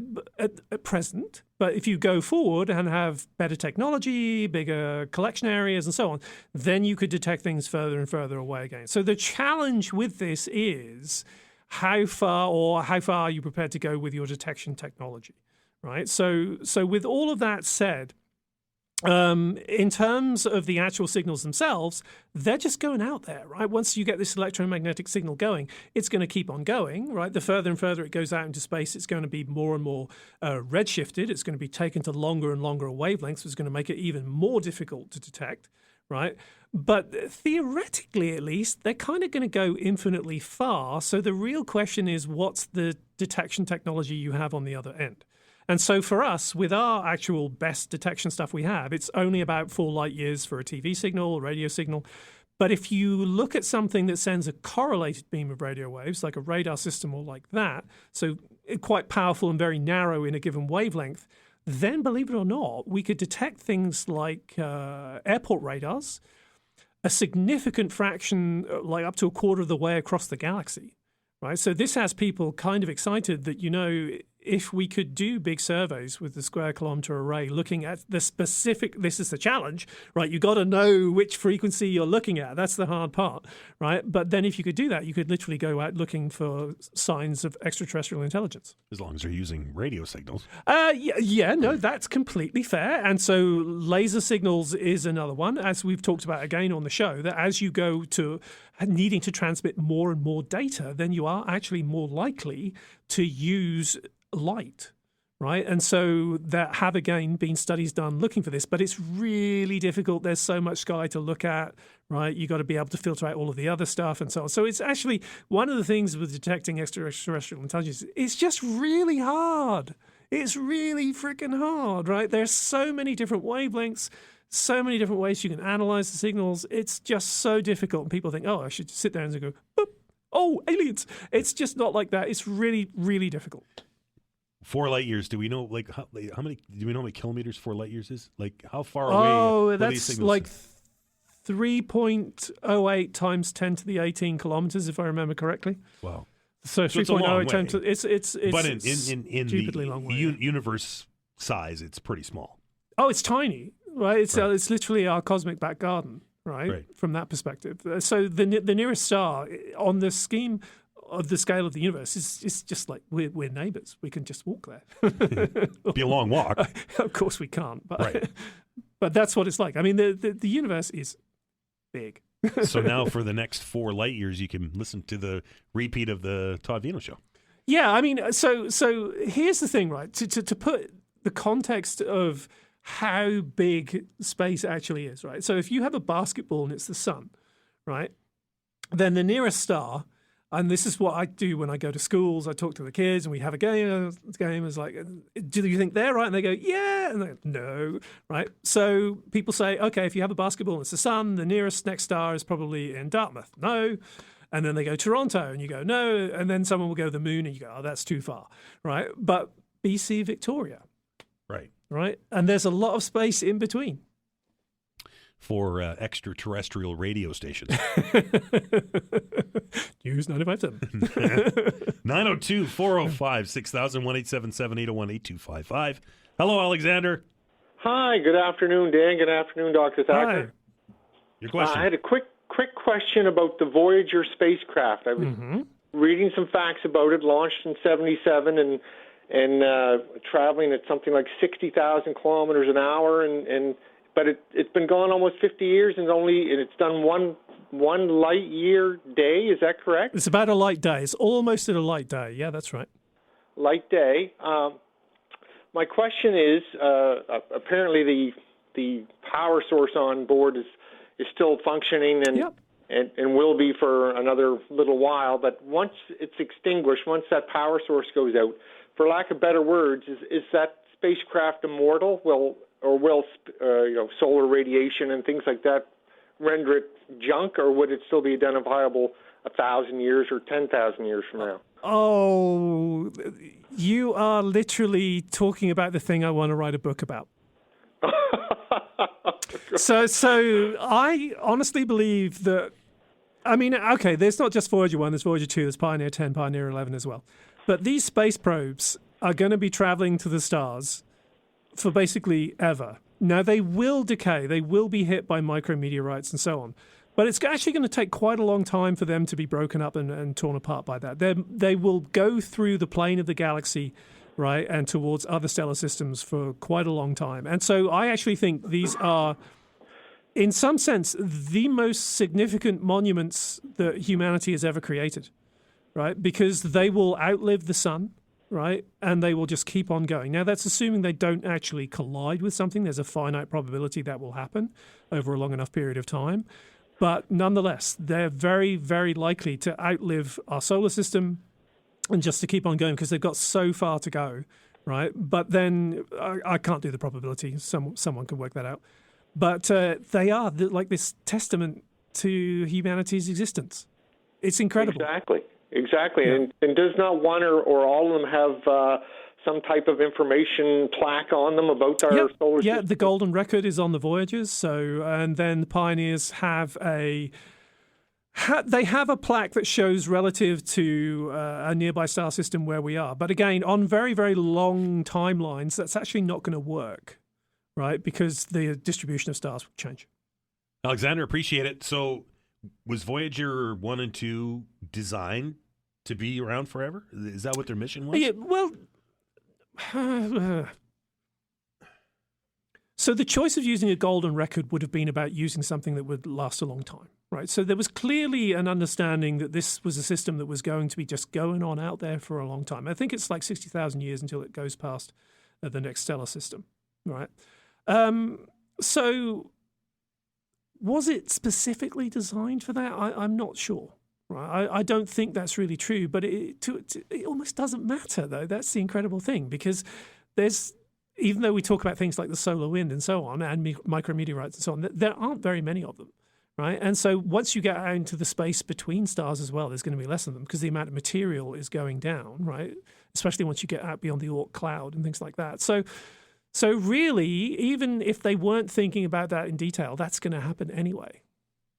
Which is kind of crazy. Does it still send data back? Yeah. So Alexander was saying, like the radio isotope generator, it's literally just works on the basis of nuclear decay, right? So the amount of power that you get out just decays over time. And so at the moment, there's still enough power to be able to, they reoriented it last year.